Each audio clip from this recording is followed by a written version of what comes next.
예, 사랑하는 형제자매 여러분, 이렇게 만나 뵙게 돼서 반갑습니다.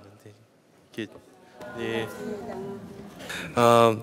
그 오늘 복음에서 우리들은 예수님께서 그 제자들을 데리고 가시는 모습을 보게 됩니다. 그리고 제자들이 너무 고생을 하니까 어디 다른 데 좀 가서 쉬자라고 이렇게 얘기를 하시고, 근데 막상 다른 데로 가셨는데 데리고 가서 쉬시려고 하셨더니 또 많은 사람들이 찾아오니까 제자들한테 했던 약속을 까먹어 버리고 그냥 또 제자들을 팽개쳐두고 또 많은 사람들을 도와주는 모습을 보게 돼요. 근데 이것은 뭐냐면 예수님을 따르는 제자들과 예수님의 관계, 그리고 예수님이 따르는 사람들에게 예수님이 보여주시는 모습, 이런 것들을 복합적으로 우리가 이해를 할 때 예수님이 어떠한 목적으로 어떠한 일을 하시는지, 그리고 예수님을 돕는 사람들이 그러한 예수님을 어떻게 도와드릴 수 있는지에 대한 것들을 함께 생각해 보면 좋을 것 같습니다.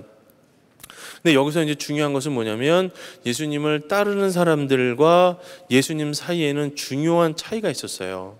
그것은 뭐냐면 예수님은 하느님과의 온전한 일치를 통해서 하느님이 얼마나 좋으신 분이고 하느님의 뜻을 따라서 사람들을 도와주는 것이 얼마나 소중한 일인지를 잘 알고 있었습니다. 그런데 그것에 비해서 예수님의 제자들은 그것이 얼마나 소중한 일인지를 잘 알지 못하였고 그것이 어떻게 이루어져야 되는지도 잘 몰랐던 거죠. 그러니까 한 사람은 무엇에 대해서 굉장히 잘 알고 있고 그것이 소중하다는 것을 잘 알고 있는데 그것을 따르는 사람들이 그만큼 잘 알지 못할 때 생길 수 있는 어려움이 있다는 거예요. 이걸 좀 더 쉽게 이제 풀어서 말씀을 드리면 이제 이런 겁니다. 그 부모님들하고 아이들의 관계에서도 비슷한 것 같아요. 특히 이제 이민을 오셔서 살시다 보면 이제 부모님들은 한국 문화가 중요하다는 것을 알고 아이들에게 한국 문화의 소중함을 알려주고 싶어 하지만 아이들은 한국 문화를 접해본 적이 없기 때문에 부모님이 소중하다고 하니까 소중한지 알지 실제로는 그것을 잘 못 느낄 때가 있잖아요. 그래서 예를 들어서 이제 이런 겁니다. 어떤 분이 이제 아이를 데리고 그 한국을 오랜만에 방문을 하셨대요. 근데 그 아이들은 미국에서 태어난 아이들이에요. 그래서 한국 문화를 잘 모르는 겁니다. 그래서 이제 엄마 아빠를 따라서 이제 한국에 가서 이제 엄마 아빠가 친척들을 막 소개를 해주는 거예요. 그럼 한국에 있는 친척들은 미국에 있는 조카들이 왔고 자기 동생들이 왔으니까 얼마나 반가워요. 그래서 주로 어떻게 하죠? 맛있는 고깃집을 데려가죠. 그래서 고기를 이렇게 막 구워줍니다. 그러면 이제 아이고 이렇게 미국에서 왔으니 반갑다고 해서 고기를 막 구워줘요. 그래서 이제 아침에 이제 엄마의 동생 내 식구들이랑 고기를 먹어요. 자, 그 다음에 너무 반가워. 그래서 점심 때 되면 이제 아빠 동생 내 식구들이랑 또 뭐 먹죠? 또 고기를 먹죠. 그 다음에 이제 맛있게 잘 먹었어. 그럼 또 저녁 때 되면 또 누구랑 또 고기를 먹죠? 할머니 할아버지랑 또 고기를 먹죠. 그 다음날 아침이 됩니다. 그러면 아이들이 하루 종일 이제 고기를 먹어서 배가 막 더부룩하잖아요. 미국에 있는 애들한테 고기 못 먹어봤겠어요. 근데 그 다음날 아침에 또 엄마 친구를 만납니다. 아우 반가워 얘들아 하고서 또 뭐 먹죠? 또 고기를 먹죠. 이게 뭐냐면 한국 문화에서는 정말 소중한 사람을 만나서 그 사람에게 내가 당신을 정말 잘 케어한다는 표시로 비싼 음식을 대접하는 게 예의라고 생각을 하죠. 그리고 비싼 음식의 대표적인 게 고기를 이렇게 같이 구워 먹는 거잖아요. 그러니까 부모 입장에서는 아이들을 설득을 해야 되는 겁니다. 어떻게?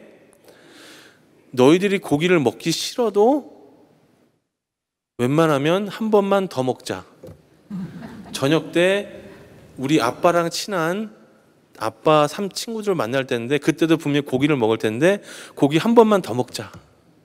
설득을 해야겠죠. 그러면 미국에서 자란 우리 아이들은 뭐라 그럴까요?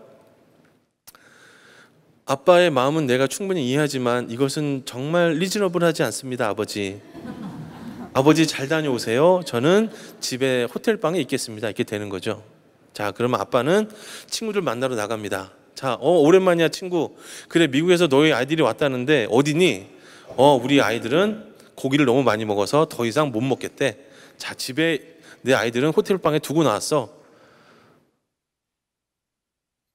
좀 이상하죠? 부모님들 입장에서는 그래도 아이들이 같이 좀 나가줬으면 좋겠는데 같이 못 나가주니까 섭섭하고, 아이들 입장에서도 정말 한국에 한 번도 안 와봤지만 부모님의 나라니까 라고 해서 왔는데 맨날 고기만 먹고 있고, 도대체 우리는 왜 이러야 됩니까? 이러는 거죠. 그러면 기분 좋게 한국 갔다가 엄마 아빠는, 애들은 싸움만 하다 오는 거죠. 뭐 때문에 싸워요? 고기 때문에 싸우다 오는 거예요. 중요한 것들은 거기에 다 빠져버리는 겁니다.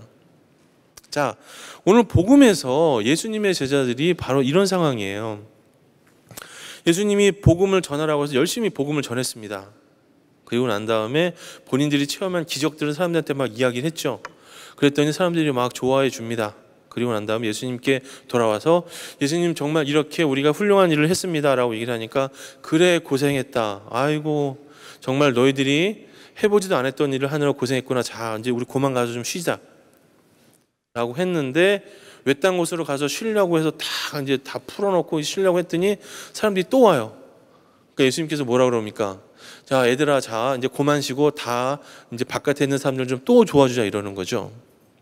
제자들은 그렇게 하기에는 너무 힘듭니다 라고 예수님께 거부감을 표시하기 시작을 합니다. 예, 우리들의 신앙도 바로 이러한 모습의 관계가 포함되어 있다라는 생각이 들어요. 그것이 무엇이냐면, 예수님은 하느님이 얼마나 소중한 분인 줄 알고 그 소중한 분임을 제자들한테 전하죠. 우리의 부모님은 우리 자녀들에게 한국 문화가 얼마나 소중한 줄 알고, 내가 비록 조금 불편하고 싫다 하더라도 어른들과 함께 할 수 있는 시간들이 중요하다라고 이야기를 합니다. 내가 중요하다고 생각하는 것들을 상대방에게 전하는 거죠. 그 과정에서 우리들은 어떤 설득을 통하고 내가 중요하다는 가치가 상대방에게 받아들여질 수 있도록 노력을 하게 되는 겁니다. 자, 그러면 여기서 우리들이 해야 될 설득은 무엇이냐는 겁니다. 여기서 우리 사이가 아니라, 우리끼리가 아니라 그리스도인과 그리스도인이 아닌 사람들 사이에서 우리가 뭘 해야 하느냐 하는 거죠. 우리끼리가 잘 사는 게 중요한 게 아니라, 더 중요한 것은 예수님은 우리를 통해서 예수님을 모르는 사람들에게 예수님이 중요하다고 생각했던 하느님 아버지의 사랑이 우리를 통해서 그들에게 전달되도록, 하느님의 사랑이 중요하다고 믿지 않는 사람들에게 하느님의 사랑이 정말 중요하다라는 설득을 하기를 원하신다는 겁니다. 무슨 얘기인지 아시겠죠? 그다음 어려운 얘기는 아니죠. 하느님이 얼마나 소중한지를 예수님이 제자들에게 설명했고, 부모님이 한국 문화가 중요하다는 것을 자녀들한테 소개를 합니다. 그리고 우리들 역시 믿는 사람들로서 믿지 않는 사람들에게 그리스도가 중요하다라고 이야기를 해요. 하지만 그것이 중요하다라고 말만 해서 끝나지 않는 게 큰 현실입니다. 내가 아무리 중요하다고 생각을 해도 그것은 나한테 중요한 거예요. 무슨 말씀인지 아시겠어요? 나한테 중요한 겁니다. 한국 문화가 중요하다고 아이들한테 얘기를 해도 그것은 한국 문화가 좋다라는 걸 체험한 부모님들한테 해당되는 거예요. 그것을 한국 문화를 체험해보지 않은 아이들에게 이야기를 할 때는 특별한 설득이 필요하죠. 예수 그리스도의 사랑이 중요하다는 것을 우리가 알면 그 예수 그리스도의 사랑이 얼마나 중요한지를 다른 사람들한테 이야기할 때 또 똑같이 어려움을 겪게 됩니다. 왜냐? 그 사람들은 예수 그리스도의 사랑이 중요하다는 것들을 받아들이지 않거든요. 다른 사람들을 용서하고 사랑하고 이해하는 것을 중요하지 않죠. 중요하지 않을 뿐만 아니라 용서와 사랑 대신에 보복과 투쟁으로 일관합니다. 보복과 투쟁하면서 벌어지는 일이 뭐예요? 지금 중동에서 사람들 막 갖다 그냥 무고한 애들 막 다 폭탄으로 다 죽여버리잖아요. 내 마음에 안 들면 그냥 기관총 쏴서 죽여버리는 일들이 벌어지잖아요. 이러한 세상에 사랑과 용서가 중요하다라는 이야기를 하라고 예수님이 여러분들을 부르시는 겁니다. 처음 듣는 얘기는 아니시잖아요. 그죠? 다 처음 듣는 얘기는 아니잖아요. 예수님이 세상에 우리를 보내신 게 너무 어렵고 힘든 일이 아니에요. 하나님 아버지께서 사랑하라고 하셨던 그 사랑을 좀 실천해라. 그래서 사랑이 뭔지 모르고 용서가 뭔지 모르고 나한테 보복하는 사람들을 똑같이 쫓아가서 죽이는 사람들이 많은 이 세상에서 사랑과 용서가 더 중요하다는 이야기를 하라고 예수님이 우리를 부르시고 초대하는 겁니다. 그런데 이 일이 쉽다면 얼마나 좋겠어요. 이 일이 쉽다면 얼마나 좋겠습니까? 그런데 여기서 문제가 있어요. 다른 사람들한테 사랑하라고 하고 다른 사람들한테 용서하라고 하는 게 너무 어려워요. 얼마나 어렵냐면 십자가에 못 박혀 죽을 때까지 사람들이 이해를 못 합니다. 그죠? 예수님이 사랑하고 용서하고 다른 사람들을 이해하라고 얘기했어요. 직접 제자들을 데려다 놓고 제자들한테 뭘 했습니까? 기적을 보여주고 제자들한테 내 살과 내 피를 받아 먹으라고 이야기해주고 끊임없이 설명해주고 나랑 같이 좀 기도하자. 피땀 흘리면서 기도하고 내가 정말 이런 것을 소중하게 생각한다. 하느님 나라의 완성이 소중하고 다른 사람들 용서하는 게 소중하고 다른 사람들을 치유해 주는 게 소중하다고 몇 년을 제자들을 데리고 와서 이야기를 했음에도 불구하고 제자들은 그걸 이해 못합니다. 언제까지? 예수님이 십자가에 못 박혀 돌아가시는 그 순간까지 이해 못합니다. 제가 여러분들을 초대하는 것은 바로 이러한 삶입니다.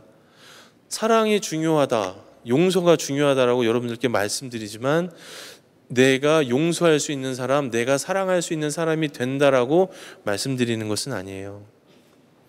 사랑하고 용서하는 삶을 받아들이는 것이 얼마나 힘들다? 바로 예수님이 십자가에 못 박히시는 그 순간까지도 이루지 못한 엄청난 일이다라는 말씀을 드리고 싶은 거예요. 우리가 이 사실을 깨닫지 못했기 때문에 많은 경우 그래 내가 용서해야 되는데 용서 못했어. 내가 사랑해야 되는데 사랑 못했어. 이렇게 너무나 쉽게 생각한다는 거죠. 용서하고 사랑하고 다른 사람들이 나를 받아줄 때까지 기다리는 게 얼마나 어려운 일인데 그것이 얼마나 어려운 일인지조차도 모르면서 우리들은 내가 용서를 못했네. 용서해야지. 내가 사랑을 못했네. 사랑해야지. 이런 착각에 빠질 수 있다는 것입니다. 우리의 삶 안에서 우리들은 무엇을 해야 하는지 어떻게 살아야 하는지를 잘 알고 있습니다. 하지만 그것이 정말 내 삶 안에 들어와서 내가 삶이 바뀌고 내 바뀐 삶을 통해서 다른 누군가를 설득하고 그 사람 역시 하느님 아버지의 사랑을 실천하고 그 사랑을 통해서 자기의 삶을 바꾼다는 것은 엄청나게 어려운 일일 수 있습니다. 하지만 그렇게 엄청나게 어려운 일이기 때문에 예수님께서는 우리에게 당신의 성령을 보내시어 세상 끝까지 우리와 함께 해주신다고 약속을 하셨습니다. 우리의 매일의 삶 안에서 우리가 용기를 내서 사랑을 실천할 수 있는 것, 우리와 함께 해주시는 당신의 사랑이 있기 때문에 바로 가능한 것이라 생각해 봅니다.